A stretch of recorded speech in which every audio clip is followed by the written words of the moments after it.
రేపు నుంచి Bigg Boss season 9 start అవబోతుంది గైస్. అండ్ రేపు ఎపిసోడ్లో నాకు తెలిసి నాగార్జున గారు ఈ 13 మెంబర్స్ని తీసుకొచ్చి దాంట్లో టాప్ 5ని కామనర్స్లో ఎవరెవరు వెళ్తారు లోపలికి ఆ 5 మెంబర్స్ను 6 మెంబర్స్ని ఎంపిక్ చేయబోతున్నారు, సెలెక్ట్ చేయబోతున్నారు మీ ఓటింగ్ ద్వారా అండ్ వాళ్ళ జ్యూరీ వాళ్ళ డెసిషన్స్ ద్వారా. అండ్ ఈ ఎపిసోడ్లో ఈ వీడియోలో మీకు నేను ఈ టాప్ 13 యొక్క వీక్నెస్ అండ్ స్ట్రెంగ్స్ గురించి మాట్లాడతాను. అండ్ లాస్ట్లో నా టాప్ 5 ఎవరు అన్నిటి మీకు క్లియర్గా చెప్తాను. సో దానికంటే ముందు నాకు తెలిసి ఫస్ట్ టైం చూస్తూ ఉంటారు, ఇంకా కంటిన్యూస్గా మీకు బిగ్ బాస్ సీజన్ 9 అప్డేట్స్ అయితే వస్తాయి. సో దానికోసం ప్లీజ్ లైక్ చేయండి, షేర్ చేయండి అండ్ సబ్స్క్రైబ్ చేయండి నా ఛానల్కి సన్నీ ఒపీనియన్స్. చేసే ఉంటారు అనుకుంటున్నాను. Thank you so much. And in డెప్త్లోకి వెళ్ళిపోతాం ఒక్కొక్కరి గురించి. నాకు ఫస్ట్ మాట్లాడాలనుకుంటుంది శ్రేయ గారు. స్ట్రెంగ్త్ వచ్చేసరికి నథింగ్, నిజంగా నథింగ్ అండి. నాకైతే ఒక్క స్ట్రెంగ్త్ అయితే కనపడలేదు. రీజన్ ఏంటి చెప్తాను. ఇంతవరకు తను ఒక గేమ్ ఆడినట్టు కనపడలేదు, ఒక ఇంపాక్ట్ చూపించింది కనపడలేదు. స్టార్ వచ్చింది ఓకే కాదనట్లే, దేంట్లో వచ్చింది, పుల్ చేసే గేమ్లో వచ్చింది. మీరు బాగా ఒకసారి ఆలోచిస్తే బెలూన్స్ కింద పడకుండా, బ్లాక్ బెలూన్ కింద పడకుండా పుల్ చేయాలని చెప్పేసి గేమ్ ఉంది, దాంట్లో వచ్చింది తనకి స్టార్ మార్క్. సో ఆ గేమ్లో నాకు ఎక్కువగా ఆడింది దాలియా గారు అండ్ మనీష్ గారు, దానివల్ల ఆమెకి స్టార్ మార్క్ వచ్చింది. అండ్ అక్కడ కూడా అమ్మాయి ఎగరబాక అంటే ఆ స్టేజ్ అంతా ఎగురి గోల్ చేసింది, చాలా ఇమ్మెచ్యూర్డ్గా బిహేవ్ చేసింది. సో దానివల్ల వచ్చిన స్టార్ మార్క్ అది, లీడర్గా ఉండటం వల్ల. సో వీక్నెస్ అయితే చాలా ఉన్నాయి. వీక్నెస్ వచ్చేసరికి తను సరిగ్గా మాట్లాడలేదు, వెరీ ఇమ్మెచ్యూర్డ్ బిహేవియర్. అండ్ ఇంకా చాలా అంటే చాలా టైం ఉంది తనకి అర్థం చేసుకోవడానికి, మనుషులను అర్థం చేసుకోవడానికి, వాళ్ళు బిహేవ్ చేయడానికి, వాళ్ళు బ్లెండ్ అవ్వడానికి చాలా అంటే చాలా టైం ఉంది. So this is not the right time అనిపించింది నాకు. అది శ్రేయ గారి గురించి. నెక్స్ట్ వచ్చేసరికి మనీష్ గారు, మర్యాద మనీష్. స్ట్రెంగ్త్ వచ్చేసరికి ప్రెజెన్స్ ఆఫ్ మైండ్ అండి. చాలా అంటే చాలా క్లియర్ ప్రెజెన్స్ ఆఫ్ మైండ్ ఉంది తనకి. ఎందుకంటే ఒకసారి గేమ్ ఓడిపోతే నేను అక్కడే స్ట్రక్ అయిపోకూడదు, అక్కడే ఆగిపోకూడదు అని చెప్పేసి తనకి ఆ మైండ్ సెట్లోంచి బయటకు వచ్చి క్లియర్గా అన్ని గేమ్స్ స్ట్రాటజీ ప్రకారం ఆడి క్లియర్గా విన్ అయ్యారు అని చెప్పేసి నాకు అనిపించింది. ఎందుకంటే ఆయనకి ఎల్లో కార్డ్ వచ్చిన తర్వాత నుంచి ఆయన అన్ని గేమ్స్ దుమ్ము దులిపేశాడు. మిగతా ఆల్మోస్ట్ అన్ని గేమ్స్లో రన్నరప్ రావడం కానీ లాస్ట్ దాకా వెళ్తాం కానీ జరిగినాయి. సో ఆ ప్రెజెన్స్ ఆఫ్ మైండ్ అయితే తనకి చాలా బాగుంది. అండ్ బిగ్ బాస్లో కూడా చాలా బాగా పనికొస్తుంది ఆ ప్రెజెన్స్ ఆఫ్ మైండ్. మీరు కంపేర్ చేసుకుంటే అభిజిత్ గారితో కంపేర్ చేసుకోవచ్చు. ఎందుకంటే తను కూడా వెయిటింగ్ గేమ్ ఆడతాడు, ఇక్కడ తిను కూడా వెయిటింగ్ గేమ్ ఆడాడు. ఈ వెయిటింగ్ గేమ్ వల్ల తను ఇంత దూరం వచ్చాడు అని చాలా బాగా లాస్ట్లో కుమ్మేశాడు. వీక్నెస్ వచ్చేసరికి పాయింట్లు సరిగ్గా పెట్టుకోలేడేమో అనిపిస్తుంది నాకు. ఇప్పుడు దాకా ఆయన కరెక్ట్గా మాట్లాడి పాయింట్ టు పాయింట్ దుమ్ము దులిపి మాట్లాడినట్టు ఎక్కడా క్లియర్గా లేదు, ఒక్క చోట కూడా ఇంపాక్ట్ చూపించినట్టు ఎక్కడా లేదు. సో అదొకటి. రెండోది వచ్చేసరికి ఫిజికల్ గేమ్స్ ఆయన అంత బాగా ఆడుతున్నట్టు నాకు ఎక్కడా కనపడలేదు ఇప్పుడు దాకా చూపించిన వాటిలో అయితే. సో ఆ రెండు వీక్నెస్ ఉన్నాయి తనలో. నెక్స్ట్ వచ్చేసరికి హరీష్ గారు అండి. హరీష్ గారిది స్ట్రెంగ్త్ ఏంటంటే టాకింగ్, మాట్లాడటం, దుమ్ము దులిపేస్తారండి. ఆయనతో ఎవరైనా వచ్చారు అంటే కౌంటర్లు వేయకుండా ఆగరు. సో ఆయన ఒకవేళ బిగ్ బాస్ సీజన్ 9లోకి వెళ్తే ఆయన నుంచి అయితే ఫన్ ఎక్స్పెక్ట్ చేయొచ్చు. ఫన్ అంటే దాన్ని అంటారు చూడాలని ఇంట్రెస్ట్ ఎక్స్పెక్ట్ చేయొచ్చు మండే ఎపిసోడ్స్లో. ఎందుకంటే ఆయన పెట్టిన నామినేషన్స్ ఎవరిని వేస్తారు అనే ఎగ్జైట్మెంట్ అయితే చాలా ఉంటుంది అందరికీ ఒకవేళ ఆయన వెళ్తే లోపలికి. సో ఆ ఇంపాక్ట్ని అయితే తీసుకొచ్చాడు ఈ అగ్ని పరీక్షలో. వీక్నెస్ వచ్చేసరికి ఆయన లాస్ట్ గేమ్లో మీరు ఒకసారి శ్వేత గారు ఎలిమినేషన్ అయిన ఎపిసోడ్ అబ్జర్వ్ చేస్తే నాకు లెగ్ ఇంజురీ అయింది ఆయన చెప్పారు, కొంచెం స్ట్రెయిన్ అయింది అని చెప్పేసి. సో ఆయన ఫిజికల్ గేమ్స్ ఆడినట్టు కూడా నాకు ఎక్కడ క్లియర్గా కనపడలేదు. సో ఫిజికల్ గేమ్స్లో ఆయన వెరీ వీక్ అనిపిస్తుంది నాకు. అదొక్కటి కొంచెం ఇంప్రూవ్ చేసుకుంటే నాకు తెలిసి బెటర్ అనిపిస్తుంది. బట్ అంతకు మించి ఇంకేమీ లేవు. క్లియర్ పర్ఫెక్ట్ పర్సన్ కంటెస్టెంట్స్ ఈ మిగతా అందరిలో పోల్చుకుంటే పర్ఫెక్ట్ కంటెస్టెంట్ అయితే అనుకోవచ్చు. సో నెక్స్ట్ వచ్చేసరికి పవన్ కళ్యాణ్ గారు. రీజన్ ఏంటి, ఆయన స్ట్రెంగ్త్ ఏంటి అంటే ఫిజికల్ గేమ్స్ చాలా బాగా ఆడతారు, చాలా అంటే చాలా బాగా ఆడతారు. బికాజ్ హీఈస్ ఎ సోల్జర్ కాబట్టి చాలా అంటే చాలా బాగా ఆడతారు. అండ్ వీక్నెస్ వచ్చేసరికి అగైన్ మాట్లాడతామండి. అసలు ఇంతవరకు ఆయన తడబడకుండా క్లియర్గా ఒక పాయింట్ మాట్లాడినైతే ఎక్కడ కనపడలేదు. ఈజీగా తడబడుతున్నారు. అండ్ మీరు ఇంకా బాగా ఆలోచిస్తే వర్తి అండ్ నాన్ వర్తి అనే దాంట్లో మీరు ఆయన మాట్లాడేటప్పుడు ఒకసారి గమనించండి, ఆయన చాలాసేపు ఆలోచించుకుని మాట్లాడుతున్నారు. అంటే ఇప్పుడు నేను అలాంటి మాట్లాడుతున్నారు అనమాట. సో అది ఆయనకి వీక్నెస్. అలా ఎపిసోడ్ బిగ్ బాస్ సీజన్ లోపల ఉంటే మాత్రం ఆయనకి అలా పనికిరారు, ఆయన అస్సలు ఉండలేరు కూడా అట్లా. సో అది పెద్ద వీక్నెస్. నెక్స్ట్ వచ్చేసరికి పవన్ గారు. హీఈస్ గుడ్ ఎట్ గేమ్స్ అండి. గేమ్స్లో అయితే అన్నిట్లో బాగా ఆడుతున్నట్టే క్లియర్గా అర్థమైపోతుంది. నేను గేమ్స్ అని ఎందుకు అంటున్నానంటే ఆయన మైండ్ టాస్క్ ఆడేమో అనుకున్నా కానీ మైండ్ టాస్క్ ఆడాడు, క్రాస్ వర్డ్ పజిల్స్ దాంట్లో అలాంటి వాటిల్లో. ఫిజికల్ గేమ్స్ బాగా ఆడగలడు, హీ కెన్ ట్యాకిల్ అనమాట, ట్యాకిల్ చేసి బాగా తీసుకోగలడు ఏమైనా తీసుకోమంటే. ఈ అన్నిట్లో ఆయన ఆస్పెక్ట్స్లో, గేమ్స్ అన్ని ఆస్పెక్ట్స్లో ఆయన బాగా ఆడతాడు. అండ్ టాస్క్ అని చెప్పొచ్చు, టాస్క్ అన్నిట్లో ఆయన బాగా ఆడతారు. బట్ ప్రాబ్లం అంటే సేమ్ ప్రాబ్లం మాట్లాడతారు. ఇంతవరకు ఆయన నాకు ఎవరో చెప్పారు లాస్ట్ టైం, అనుష గారు అనుకుంటా, ఒక ఇద్దరు ముగ్గురిని ఆయన కూర్చోబెట్టి ముగ్గురు అటాక్ చేస్తే మాటలతో ఆయన ఉండలేడు, డమ్ అయిపోతాడు, అస్సలు ఏం చేయాలో అర్థం కాని పరిస్థితిలోకి వెళ్ళిపోతాడు. అది క్లియర్గా ట్రూ. ఆయన ఆ సిచ్యువేషన్ నుంచి బయటకు వస్తాడేమో అనుకుంటున్నాను, చూద్దాం ఏమవుతుంది, ఒకవేళ లోపలికి వెళ్తే అంటున్నా. సో అదొకటి ఆయన వెరీ వెరీ వీక్నెస్. అది మార్చుకుంటే మాత్రం చాలా అంటే చాలా స్ట్రాంగ్ కంటెస్టెంట్ అవుతాడు. నాగా గారు అండి, నాగా గారిలో ఏమనిపిస్తుంది అంటే, అరే బాగానే ఆడుతున్నాడు కదా అనిపిస్తుంది ఒకసారి, ఇంకోసారి ఏమో ఈయన అసలు ఉన్నాడు ఎపిసోడ్లో అన్నట్టు అనిపిస్తుంది అనమాట. సో అంత లో ఇంపాక్ట్ ఎందుకు అంటే, ఆయన ఆడిన గేమ్స్లో పెద్ద ఇంపాక్ట్ ఏం క్రియేట్ చేయాల. ఓన్లీ ఆయన ఈ సాంగ్ ఒకటి ఉంది చూడండి, అది జ్యూరీ వాళ్ళకి కొంచెం నచ్చి కొంచెం దాన్ని ఏమంటారు ఒక ఫన్ పార్ట్లో తీసుకెళ్తారు తప్ప, ఆయన పెద్ద ఇంపాక్ట్ క్రియేట్ చేసిన గేమ్స్ కానీ, పెద్దగా ఇంపాక్ట్ చేసిన ఆట లేకపోతే ఆ మూమెంట్ కానీ ఎక్కడ లేదు. మిగతా వాళ్ళు చాలామంది నేను క్రియేట్ చేసిన ఇంపాక్ట్ నేను కొంతమంది చెప్తా, మీకు ఆల్రెడీ నాకు చెప్పిన దాంట్లో ఎగ్జాంపుల్స్ చెప్పా కదా, అట్లా ఈయనలో ఉంచి ఒక ఎగ్జాంపుల్ చెప్పడానికి అయితే ఏమి లేదు. ఒక ఎపిసోడ్ మాత్రం ఈయన మీద రన్ అయింది, లైక్ బాక్సెస్ ఇవ్వటంలో. అదొకటే కొంచెం ఈయనకి కొంచెం మంచిగా జరిగిన ఎపిసోడ్ అనుకోవచ్చు మనం. అంతకు మించి తప్ప ఈయన క్రియేట్ చేసిన ఇంపాక్ట్ కానీ ఏమీ లేదు. సో నాకైతే స్ట్రెంగ్స్ అయితే నాకు కొంచెం హానెస్ట్గా ఆడతాడు గేమ్స్ అనేది మాత్రం క్లియర్గా అర్థమైంది. ఏదున్నా చాలా హానెస్ట్గా ఆడతాం, చాలా స్ట్రాటజీస్ ఎక్కువ యూజ్ చేయటం అనిపించింది నాకు. అబ్జర్వేషన్ కూడా బాగా ఉంది దీనిలో. సో వీక్నెస్ వచ్చేసరికి చెప్పాక, పెద్దగా ఇంపాక్ట్ క్రియేట్ చేసిన ఎపిసోడ్స్ కానీ మూమెంట్స్ కానీ, వావ్ సూపర్ పర్సన్ రా అనుకున్న దానిలో కానీ అలాంటి ఏమీ లేవండి, జీరో, నథింగ్ అనిపించింది నాకైతే. అండ్ ఒకరు మాట్లాడేటప్పుడు కూడా ఆయన మరీ డమ్ అయిపోయి ఓకే అని మాట్లాడతారు, ఏదో సరే మరీ స్వీట్గా మాట్లాడతారు, అది అసలు పనికిరారు బిగ్ బాస్లో. ఇప్పుడు నిన్ను ఎవరైనా తిరిగి ఏమైనా అంటే యూ హ్యావ్ టు కౌంటర్ ఇవ్వాలన్నమాట, గట్టిగా ఒక కౌంటర్ ఇవ్వాలి. ఆ కౌంటర్ ఇస్తేనే మీకు బిగ్ బాస్లో పనికి వస్తారు. సో లేకపోతే మీరు ఇచ్చారుగా ఏం కాదులే, నేను మంచివాడిని, నేను మంచిగా మంచిగా తీసుకుంటాను అనుకుంటే మాత్రం పనికిరారు. సో అది ఆయనలో వీక్నెస్.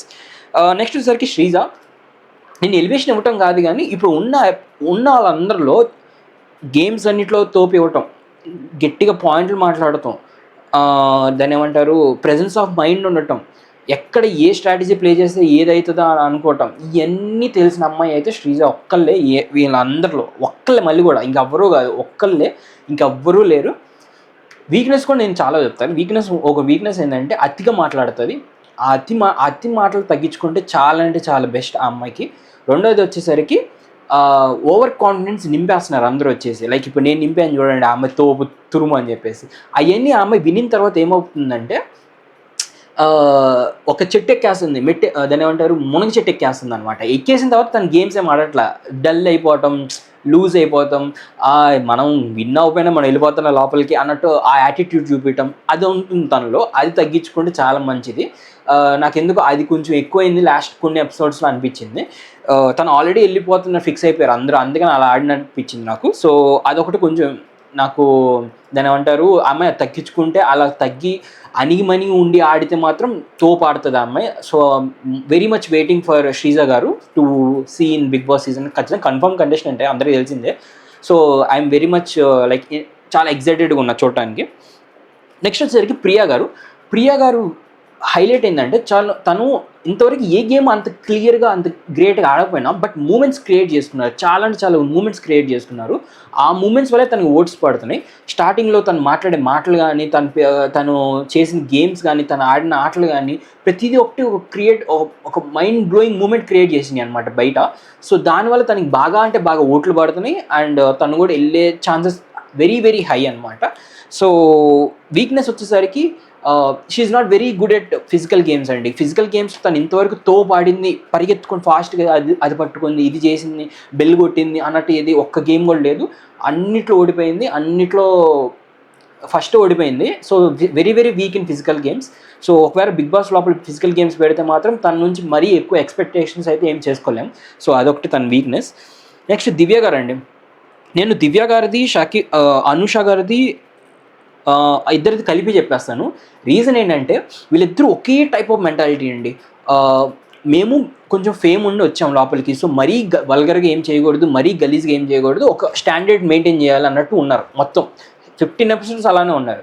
స్ట్రెంత్ వచ్చేసరికి వీళ్ళ మాటలు పాయింట్ టు పాయింట్ మాట్లాడతారు, కరెక్ట్గా మాట్లాడతారు, బ్యాలెన్స్డ్గా మాట్లాడతారు. అది చాలా అంటే చాలా కరెక్ట్గా బాగుంటుంది. వాళ్ళలో నెగిటివ్స్ వచ్చేసరికి ఇంతవరకు ఒక గేమ్ ఆడాల, ఒక ఇంపాక్ట్ చూపించలేదు. నేనేమన్నానంటే గేమ్ ఆడే ఛాన్సెస్ కూడా కొన్నిసార్లు రాలేదు వాళ్ళకి, మేబీ లక్ ఫ్యాక్టర్ వాళ్ళేమో. సో ఇవన్నీ చాలా ఉన్నాయి. ఇంకోటి నాకు ఎక్స్ట్రా ఏమనిపించింది అంటే వీక్నెస్, వీళ్ళు ఎలా ఉన్నారంటే వీళ్ళ అంటే ఏంటంటే జరిగిన గేమ్స్ అని ఐ మీన్ జరిగిన ఎపిసోడ్స్ అన్నీ ఎప్పుడో జరిగిన ఎపిసోడ్స్ కాబట్టి, అంటే మేబీ సెప్టెంబర్ ఫస్ట్ వీక్లో జరిగిన ఎపిసోడ్స్ కాబట్టి వాళ్ళకి ఇప్పుడు ఓటింగ్ ఎలా ఉంటుందో, ఇప్పుడు ఎలా జరుగుతుందో ఏమీ తెలియదు కాబట్టి వాళ్ళ అప్పుడు యాటిట్యూడ్ ఎలా ఉంది అంటే నాకు ఫ్యాన్ బేస్ ఉంది, నాకు పిచ్చ ఫాలోవర్లు ఉన్నారు, నేను వాళ్ళ చేత ఓటు వేయించేసుకుంటాను, నేను ఈజీగా వెళ్ళిపోతాను అన్నట్టే ఉన్నారు వాళ్ళ యాటిట్యూడ్ మాత్రం. ఇద్దరి ఎక్కడ కసిగా ఆడాలి, నా ప్రూవ్ చేసుకోవాలి పాయింట్ అన్నట్టు అయితే ఎక్కడ లేరు ఇద్దరు మాత్రం. మిగతా వాళ్ళందరూ చాలామంది అలా ఉన్నారు, కానీ వీళ్ళిద్దరు మాత్రం ఆ పాయింట్ ప్రూవ్ చేసుకోవాలి, అలా ఆడాలి, కసిగా ఆడాలి అని మాత్రం ఎక్కడా లేదు. మేబీ ఆ ఫేమ్ అడ్డం వస్తుందేమో అనిపించింది నాకు, అదొకటి ఉంది. సో ఇద్దరు కలిపి చెప్పేశానండి. నెక్స్ట్ వచ్చేసరికి షాకిబ్ గారు స్ట్రెంగ్స్ వచ్చేసరికి నథింగ్ అండి, నాకైతే ఎక్కడ ఒక్క స్ట్రెంగ్త్ కూడా అనిపించలేదు. రీజన్ ఏంటో చెప్తాను. తను ఒక గేమ్ ఆడినట్టు కానీ, దాన్ని ఏమంటారు, చాలా గట్టిగా మాట్లాడినట్టు కానీ, ఇంకేమంటారు, ఒక మైండ్ పెట్టి గేమ్ ఆడినట్టు కానీ, ఒక టాస్క్ని అర్థం చేసుకోవడం కానీ, ఒక ఫన్ వేలో కానీ, ఈ దేంట్లోనూ ఆయన ఒక ఇంపాక్ట్ చూపించలేదు, అసలు దేంట్లోనూ పర్ఫామ్ చేయలేదు. So that's very very bad from Shakib. అస్సలు అంటే అస్సలు దాన్ని ఏమంటారు, పర్ఫామ్ చేయలేదు. స్టార్టింగ్లో ఆయన ఫోన్ పగలగొట్టినప్పుడు నాకు అసలు పిచ్చ ఫ్యాన్ బేస్ వచ్చింది ఆయనకి బయట, అందరూ షాకిబ్ అని అరిశారు. తర్వాత ఏమైపోయిందో ఏమో తెలియదు కానీ అసలు ఆయన ఎక్కడ కనపడతాలా, అసలు ఆ కసి లేదు, ఆ ఎగ్జైట్మెంట్ లేదు, ఆ ఫన్ ఫ్యాక్టర్ లేదు. నేను ఇంకా ఏమైనా ఫన్గా ఏమైనా మాట్లాడతారేమో, చాలా ఫన్ చేస్తారేమో అనుకున్నా షాకిబ్ గారిది. ఫన్ కూడా ఎక్కడ లేదు. సో దాన్ని ఏమంటారు, అసలు ఇంతవరకు కనపడిన ప్లేయర్ అనిపించింది నాకైతే. స్ట్రెంత్ అయితే ఏమీలో, వీక్నెస్ అయితే ఇప్పుడు నేను చెప్పినవి వీక్నెసెసే. ఆయన సరిగా మాట్లాడు, సరిగ్గా గేమ్ ఆడలేదు, సరిగ్గా మైండ్ పెట్టలేదు, సరిగ్గా కన్ఫ్యూజ్ అయ్యారు ఎక్కువ, టాస్క్ని సరిగా అర్థం చేసుకోలేదు, ఫన్ క్రియేట్ చేయలేదు. ఇవన్నీ మైనస్లు ఆయన వెళ్ళకపోవడానికి కారణం. ఇవన్నీ మైనసెస్, ఇవన్నీ చెప్పాలనుకున్నాను. సో నెక్స్ట్ వచ్చేసరికి దాలియా గారు గేమ్స్ అన్నీ తోపాడారండి, చాలా అంటే చాలా బాగా ఆడారు. అదే ఆమె స్ట్రెంత్, గేమ్స్ ఆడటం. వీక్నెస్ నేను చెప్తా. వీక్నెస్ వచ్చేసరికి కృంగిపోవటం అంటారు చూడండి, లైక్ ఒకటి ఏదైనా గేమ్ ఆడకపోయినా, ఎల్లో కార్డ్ వచ్చినా, ఏదో వచ్చినా అసలు ఇంకా మన జీవితం అంతా అయిపోయింది, ఇంక ఇంతే ఎండ్ అని అంటూ కృంగిపోయారు. ఆమె స్టోరీ చూస్తేనేమో వెరీ ఇన్స్పైరింగ్ అనిపిస్తుంది. లైక్ ఒక చోట ఏమైనా నేను ఎవరైనా అటాక్ చేసి అక్కడ ఆగిపోబాక, లైఫ్ని అక్కడ ఆగిపోబాక, నువ్వు ఇంకా ముందుకెళ్ళాలి, you have to be very strong అన్నట్టు ఆమె లైఫ్ స్టోరీ ఉంది. బట్ పర్సనాలిటీ అయితే అలా అనిపించలేదు నాకు ఎక్కడ. లాస్ట్ ఫ్యూ ఎపిసోడ్స్లో ఆమె ఇంత పర్ఫామ్ చేసి, అసలు ఆమె ఫుల్గా ఎంజాయ్ చేసి నవ్వుతూ సూపర్గా ఉన్నట్టు ఎక్కడ కనపడలా. ఆమె ఫ్రేమ్ ఒకసారి కెమెరాలో పెడితే ఆమె డల్గా ఏదో కోల్పోయింది అనేలాగా ఉన్నారు. అదే ఆ మైనస్, అదే ఆ పెద్ద మైనస్. రీజన్ ఏంటంటే మీరు అలా ఉన్నప్పుడు ఏమైపోద్ది అంటే నెగిటివ్ వైబ్రేషన్స్ బయట పడతాయి.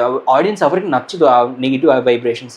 మీరు ఎంత ఫన్గా, ఎంత జోవియల్గా, ఎంత నవ్వుతూ మీరు ఆ స్క్రీన్ మీద కనపడితే బయట చూసే ఆడియన్స్కి కూడా అంత రిఫ్రెషింగ్గా, అంత పాజిటివ్ యాటిట్యూడ్గా వాళ్ళు తీసుకుంటారు, మిమ్మల్ని రిసీవ్ చేసుకుంటారు.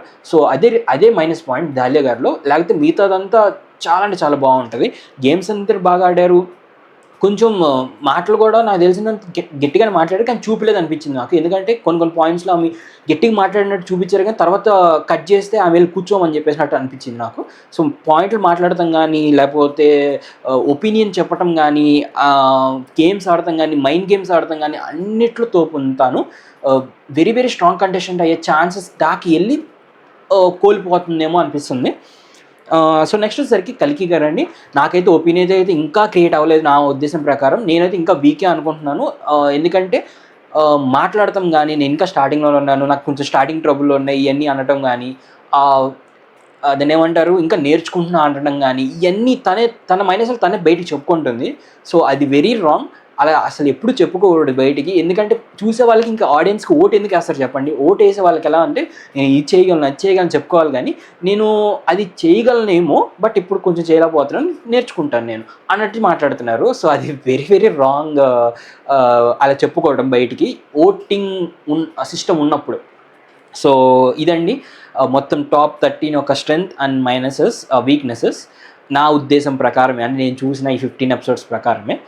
సో నా టాప్ 5 వరకు ఫస్ట్ వచ్చేసరికి దమ్ము శ్రీజ గారు వెరీ వెరీ దాన్ని ఏమంటారు స్ట్రాంగ్ కంటెస్టెంట్ అవ్వబోతుంది సీజన్ 9లో. నెక్స్ట్ వచ్చేసరికి హరీష్ గారు మాటల వల్ల గట్టిగా ఫన్ రాబోతుంది, గట్టిగా ఎగ్జైట్మెంట్ ఉండబోతుంది. మనీష్ గారు మైండ్ గేమ్స్తో కుమ్మేస్తారనిపిస్తుంది. ప్రియా గారు తన స్వీట్నెస్తో, తన చిన్న చిన్న మాటలతో, క్యూట్నెస్తో పడైపోతున్నారు. లాస్ట్ ఇది నాకు కొంచెం ముగ్గురు మీద ఉందండి. నేను టాప్ 6 చెప్తాను కావాలంటే. ఇంకొకరు నాకు పవన్ కళ్యాణ్ వెళ్ళాలనిపిస్తుంది గట్టిగా. అతను కొంచెం వీకే కానీ నాకెందుకు అతను వెళ్తే బాగుండు. ఎందుకంటే సోల్జర్ జాబ్ వదులుకొని మరీ యాక్టింగ్ కోసం ఆ ప్యాషన్తో వచ్చారు కాబట్టి ఆ ఉద్దేశంతో పంపిస్తే బాగుండు అనిపిస్తుంది నాకు కొంచెం, ఎక్కడో ఇంత లిటిల్ బిట్ అనమాట. సో అది నా టాప్ 5. ఇంకో ఇద్దరు ఉన్నారు నాకు, వాళ్ళల్లో ఎవరో ఒకరు వెళ్తే ఇంకా బాగుంటుంది, చూడటానికి ఇంట్రెస్టింగ్ ఉంటుంది అనిపిస్తుంది. వాళ్ళు ఎవరంటే కొంచెం సర్ప్రైజ్ అవ్వచ్చు, బట్ దివ్య గారు కానీ అనుష గారు కానీ వీళ్ళిద్దరిలో ఎవరో ఇంకొకరు వెళ్తే బాగుండు అనిపిస్తుంది. రీజన్ ఏంటి అంటే ఇప్పుడు టాస్క్ అంటే ఎంతసేపు టాస్క్లు చూస్తుంది, మనం మాటలు కానీ వాళ్ళు చెప్పే ఆ పాయింట్లు కానీ అది ఇంకా మనం ఎగ్జైట్ అవుతాం, ఇంకా బాగా చూస్తాం అనమాట బిగ్ బాస్ అంటే. సో వీళ్ళిద్దరిలో ఎవరో ఒకరు వెళ్తే ఆ మాటలు కానీ ఆ పాయింట్లు కానీ వాళ్ళు చెప్పే వాళ్ళ కనెక్షన్స్ పెట్టుకోవడం కానీ ఆ బ్యాలెన్స్డ్గా ఉంటుందేమో అనిపిస్తుంది ఈ ఇద్దరిలో ఎవరో ఒకరు వెళ్తే. సో నా ఉద్దేశం ప్రకారం అయితే ఇది నా టాప్ 5 కాదు, టాప్ 6. సో మీ ఉద్దేశం ప్రకారం మీ టాప్ 5 ఎవరు వెళ్తారు త్వరగా కమెంట్ చేసేయండి. రేపు నాకు తెలిసి రేపు ఎపిసోడ్ వచ్చే టైంకి ముందే. So that's it from today guys. Thank you so much. Signing off Sunny.